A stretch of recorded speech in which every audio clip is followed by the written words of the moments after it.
AP అసెంబ్లీలో ఇవాళ 2025-26 ఆర్థిక సంవత్సరానికి సంబంధించి బడ్జెట్ ప్రవేశపెట్టిన ఆర్థిక మంత్రి పయ్యావుల కేశవ్ తన ప్రసంగంలో ఒక కీలక విషయం చెప్పేశారు. రాష్ట్రంలో గతంలో 2 ప్రభుత్వాల్లోనూ అప్పులపై తీవ్ర చర్చ జరిగిన నేపథ్యంలో రాష్ట్రంలో కూటమి ప్రభుత్వం వచ్చాక తాజా పరిస్థితిపై పయ్యావుల కేశవ్ క్లారిటీ ఇచ్చారు. నీతి ఆయోగ్ నివేదికలో పేర్కొన్న అంశాన్ని ప్రస్తావిస్తూ ఆర్థిక మంత్రి పయ్యావుల చేసిన వ్యాఖ్యలు ప్రాధాన్యం సంతరించుకున్నాయి. ఆర్థిక విధ్వంసకర పరిస్థితుల్లో బడ్జెట్ను ప్రవేశపెట్టడం ఎంతో క్లిష్టతరమని పయ్యావుల ఇవాళ తన ప్రసంగంలో తెలిపారు. గత వైసీపీ ప్రభుత్వం ప్రతి శాఖలోనూ ఆర్థిక అరాచకం చేసిందన్నారు. ఆయా శాఖల్లో లెక్కలను కొలిక్కి తీసుకొచ్చేందుకు చాలా సమయమే పట్టిందన్నారు. గత ప్రభుత్వ అరాచకాలను స్వయంగా నీతి ఆయోగ్ తన నివేదికలో వెల్లడించిందన్నారు. ఏపీ రుణ సామర్థ్యాన్ని సున్నాకు తీసుకొచ్చారని, రాష్ట్రానికి అప్పు తీసుకునే పరిస్థితి లేదని నీతి ఆయోగ్ తెలిపిందన్నారు. తద్వారా దేశం మొత్తంలో అప్పు తీసుకునే శక్తి లేని ఏకైక రాష్ట్రంగా ఏపీ మిగిలిందని ఆర్థిక మంత్రి తేల్చి చెప్పేశారు. ఈ పరిస్థితుల్లో బడ్జెట్ విషయంలో సీఎం చంద్రబాబు మాటలే తమకు మార్గదర్శకంగా నిలిచాయంటూ ఆర్థిక మంత్రి చెప్పుకొచ్చారు. అణుదాడిలో విధ్వంసమైన హిరోషిమా నగరం లేచి నిలబడగా లేనిది ఆర్థిక విధ్వంసం జరిగిన ఏపీని తిరిగి నిలబెట్టలేమా అన్న సీఎం మాటల స్ఫూర్తితో ఈ బడ్జెట్ రూపొందించినట్లు పయ్యావుల చెప్పుకొచ్చారు. అయితే అప్పుల విషయంలో పయ్యావుల చేసిన వ్యాఖ్యలతో ఇక రాష్ట్రం అప్పు తీసుకునే పరిస్థితి లేదని మాత్రం తేలిపోయింది. 23-24 ఖాతాలు ఆంధ్రప్రదేశ్ అకౌంటెంట్ జనరల్ వారు ఖరారు చేసిన ఆర్థిక లెక్కల ప్రకారం 23-24 ఆర్థిక సంవత్సరానికి గాను రెవెన్యూ లోటు 38,682 కోట్ల రూపాయలు మరియు ద్రవ్యలోటు 62,719 కోట్ల రూపాయలుగా చెప్పడం జరిగింది. రాష్ట్ర స్థూల దేశీయ ఉత్పత్తిలో రెవెన్యూ లోటు మరియు ద్రవ్యలోటు వరుసగా 2.7% గాను 4.41% గాను ఉన్నాయి. 24-25కు సవరించిన అంచనాల ప్రకారం 24-25 ఆర్థిక సంవత్సరానికి రెవెన్యూ వ్యయం 2,24,342 కోట్ల రూపాయలు కాగా మూలధన వ్యయం 24,072 కోట్ల రూపాయలు.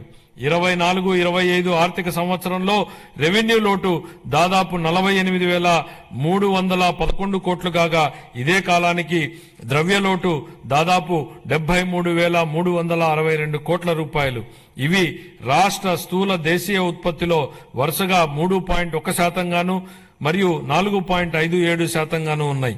25-26 బడ్జెట్ అంచనాలు 25-26 ఆర్థిక సంవత్సరానికి గాను నేను 3,22,359 కోట్ల రూపాయల వ్యయాన్ని ప్రతిపాదిస్తున్నాను. ఇందులో రెవెన్యూ వ్యయం అంచనా 2,51,162 కోట్ల రూపాయలు మరియు మూలధన వ్యయం అంచనా 40,635 కోట్ల రూపాయలు. ఇదే కాలానికి రెవెన్యూ లోటు 33,185 కోట్ల రూపాయలు మరియు ద్రవ్యలోటు 79,926 కోట్ల రూపాయలుగా ప్రతిపాదిస్తున్నాను. రాష్ట్ర స్థూల దేశీయ ఉత్పత్తిలో రెవెన్యూ లోటు 1.82% గాను ద్రవ్యలోటు 4.3% గాను ఉండవచ్చు. ముగింపు. గౌరవనీయ ముఖ్యమంత్రి శ్రీ నారా చంద్రబాబు నాయుడు గారి నాయకత్వంలో మన రాష్ట్రం ఆరోగ్యవంతమైన, సుసంపన్నమైన మరియు సంతోషకరమైన సమాజ నిర్మాణ దిశగా నూతన శకానికి నాంది పలుకుతోంది. హెల్తీ, వెల్తీ, హ్యాపీ స్టేట్ మా లక్ష్యం. స్వర్ణాంధ్ర 2047 ఎంతో ఆశావహం. ఇది కష్టతరమైనప్పటికీ సాధ్యమే. గత ఏడాది నుండి మన రాష్ట్రంలో జరుగుతున్న ప్రగతిశీల పరివర్తన మనమందరం ఆశావహ దృక్పథంతో, ఆత్మవిశ్వాసంతో గర్వంగా ముందుకు సాగడానికి కావలసిన ప్రోత్సాహం ఇస్తుంది. 1944లో సుభాష్ చంద్రబోస్ గారు భారత జాతీయ సైన్య సభ్యులతో ఇలా అన్నారు: నాకు రక్తాన్ని ఇవ్వండి, నేను మీకు స్వాతంత్రాన్ని ఇస్తాను. దేశ స్వాతంత్ర సాధనకు ఈ పిలుపు స్ఫూర్తినిచ్చింది. గొప్ప నాయకులు క్లిష్ట సమయాలలో తమ ప్రజలను ఉత్తేజపరిచి ప్రజల ఉజ్వల భవిష్యత్తు వైపుకు నడిపిస్తారు. ఈ సందర్భంగా మహాకవి శ్రీశ్రీ గారి మాటల్ని గుర్తు చేసుకుందాం. నేను సైతం ప్రపంచాగ్నికి సమిధనొక్కటి ఆహుతి ఇచ్చాను, నేను సైతం విశ్వవృష్టికి అశ్రు ఒక్కటి ధారపోశాను. ఈ స్ఫూర్తితో గౌరవ ముఖ్యమంత్రి శ్రీ నారా చంద్రబాబు నాయుడు గారి నాయకత్వంలో నేను, మీరు, మనమందరం మనవంతు తోడ్పాటు అందించి స్వర్ణాంధ్ర ప్రదేశ్ లక్ష్య సాధనను సాకారం చేసుకుందాం. ఈ మాటలతో ఇప్పుడు మన రాష్ట్ర బడ్జెట్ ను గౌరవ సభ ఆమోదం కోసం ప్రతిపాదిస్తున్నాను. జై ఆంధ్రప్రదేశ్, జై హింద్.